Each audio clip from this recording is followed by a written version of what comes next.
What's up, guys?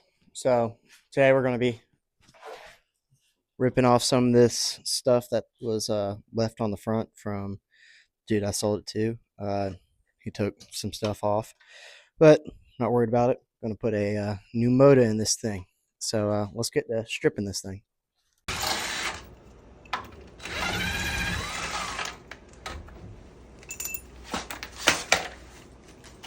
Sweet.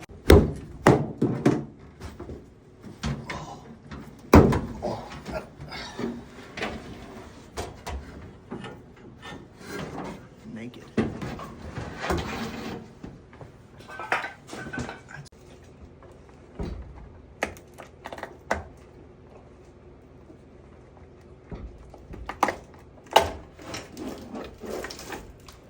Yo.